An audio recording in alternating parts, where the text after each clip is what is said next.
Hello everybody and welcome back to the Mosaic Travel Design channel and welcome back to another episode of Now Boarding where we discuss the latest travel news and industry updates. My name is Laura and on the last episode we talked about the brand new Silver Moon cruise ship. We also shared updates about the Disney Wish cruise ship and we talked about Alitalia and what is going on with that Italian airline. On this episode we have so many updates about COVID entry requirements for many European countries, so if you're interested, please keep watching. Really quickly, I just want to remind you to go ahead and give us a follow on Instagram as well as follow our Facebook page and join our Facebook group. We share lots of travel inspiration on our Instagram as well as a lot of luxury deals and steals on our Facebook group. So if you are interested in saving money on luxury travel, be sure to give us a follow and join. All right, let's go ahead and get started. First and foremost, we have a lot of different European countries that are changing their entry requirements based on the current cases of COVID-19 in their country. So first off, we have the Italian government announcing on August 31st that they are changing their testing requirements. So it is effective as of September 1st that all travelers, regardless of vaccination status, be required to provide a negative COVID test taken at most 72 hours prior to arrival in Italy. They also updated the following week that any unvaccinated travelers are allowed to enter Italy with a negative COVID test, but they must self-quarantine upon arrival for 5 days and then test again after isolation. If they do receive another negative test after 5 days of quarantine, then they are free to no longer quarantine and travel about the country. Along with Italy, we have the Netherlands announcing some major entry requirements. Most unvaccinated US travelers are not permitted to enter Amsterdam at this time. There are some exceptions for essential travel, but as of right now, unvaccinated US travelers are not permitted in the country. Effective as of September 4th, all travelers that are allowed in the Netherlands must self-quarantine for 10 days upon arrival into Amsterdam, with the possibility of having a shortened quarantine period if you provide a negative COVID test 5 days after arriving. They also noted that effective September 6th, all travelers, regardless of vaccination status, will be required to provide a negative COVID PCR test at most 48 hours prior to arrival, or if you take the negative antigen test and show that result, that can be at most 24 hours before departure. We have Spain coming in with some more updates and changes effective September 6th, including those departures that left on September 5th since they are red-eye flights. All travelers will be required to provide one of the following: either proof of full vaccination or recovery, as well as a negative NAAT test taken within 72 hours of arrival, or a negative antigen test taken within 48 hours of arrival. It's important to note that all vaccinated and non-vaccinated travelers must complete a sanitary control form via the government of Spain and obtain a QR code that is presented at boarding and upon arrival into Spain as well. No paper forms will be accepted, so you have to make sure you have that QR code. All right, we also have changes in France as well. They are the latest European destination to announce new travel restrictions on US travelers. So starting September 12th, that includes departures from the US on September 11th, non-vaccinated travelers will only be allowed to enter if their reason for travel meets the essential travel categories set forth by France. So it's important to take a look at those categories and see if your travel falls into one of those. Non-vaccinated travelers who meet the essential travel exceptions must provide one of the following, and that is your different type of test that you can take. You also have the option of self-quarantining and filling out some forms. So if you are looking to travel to France and you fit into one of those travel categories that allows you to travel, check with your travel agent and make sure you have the proper documentation before arriving. All right, next up, we want to talk a little bit about Australia. As you know, since the very beginning of the pandemic, Australia has been on a tight lockdown, and things have gotten a little tighter recently.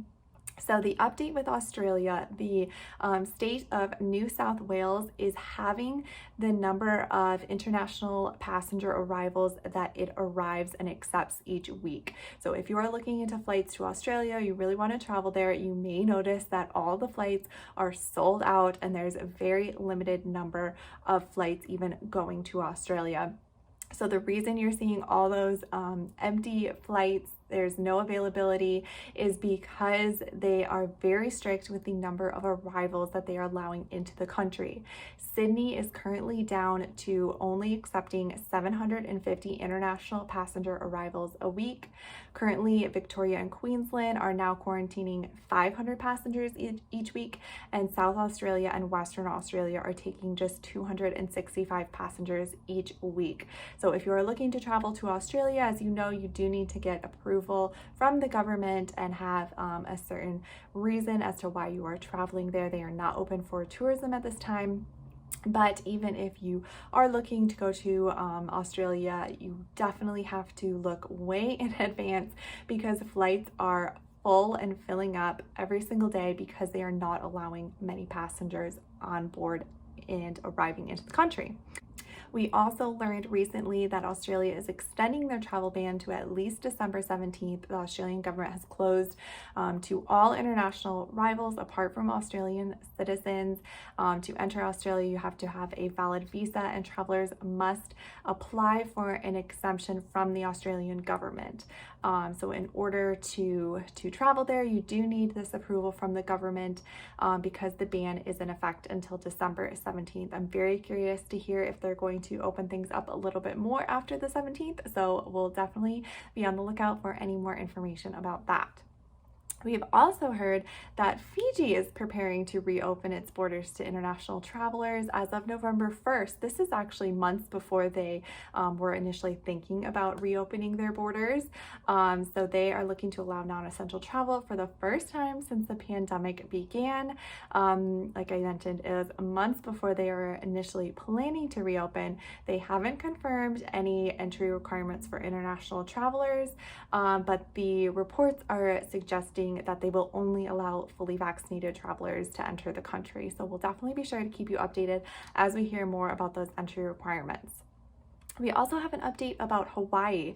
Something that I thought was very interesting is there are 6 different Hawaiian-owned hotels that are operated by Highgate Hotels, and they have become the first in the state to require all employees and guests to show proof that they are fully vaccinated. So if you are staying, looking to travel to Hawaii and staying at a hotel that is owned or operated by Highgate Hotels, that brand, you must show proof that you are fully vaccinated. This mandate is in effect on October 15th, and I'm very curious to see if other hotels in Hawaii will take this mandate into effect and only allow fully vaccinated guests to stay at their properties because they are seeing an increase in COVID-19 cases since they have opened their borders and allowed travelers back for tourism purposes.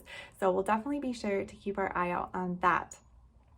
Also regarding Hawaii and specifically the island of Oahu, they announced that starting September 13th, all customers must show proof of a COVID vaccine or a negative test in order to eat at restaurants, drink at bars, and visit a number of other establishments like gyms, movie theaters, and museums. So if you are traveling to Oahu and you are looking to actually go out and enjoy restaurants, bars, and other nightlife, it is required starting September 13th that you are either vaccinated or you have a negative COVID test to show when you are going to those restaurants and bars. All right, a little bit more information and some updates. We're switching gears though. Instead of adding more restrictions, we're taking them away with Ireland. They have had one of the longest lockdowns, and they are looking to drop almost all of their pandemic restrictions in October. They have had a very successful vaccine rate, and so they're looking to, starting October 22nd, the requirement for vaccine certificates in bars and restaurants will likely be dropped, as well as all restrictions on the number of people attending indoor and outdoor events. They are saying that they have about 90% of adults in Ireland are fully vaccinated, as well as 80% of those over 12 years of age are also vaccinated. So they are seeing some amazing numbers with their vaccines, and so they are looking to kind of cut some of those restrictions that they have in place.